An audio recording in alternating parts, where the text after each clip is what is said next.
Today's video tutorial will walk you through on how to calculate mean or average in Excel. So let's begin. First, you open up the worksheet you want to work on. Then you click on the empty cell where you want your mean value or result to display.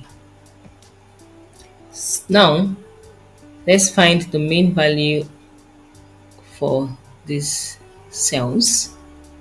Click on it, then you type in equal to average. You can see it in the list. You double click to use it. Now you select the cells you want to calculate the mean for. Then you close your bracket and you press the enter key. Now you see that the mean value for this column has been added up and the result is displayed on the screen. Now, to find median for this section, you click on an empty cell and you type in equal to median.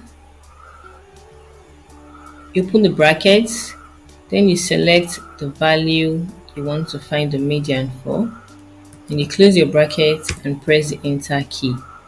You see the median value has also been displayed on the screen. Lastly, to find the mode of a data set, the same way, equal to mode. You open your bracket, you select the cells you want to find the answer for. You close your bracket and you press the enter key. Now it has displayed the answer.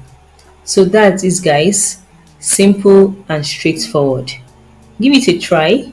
Thanks for watching, and don't forget to like and subscribe to the channel for more useful tips like this. Bye guys, see you in the next video.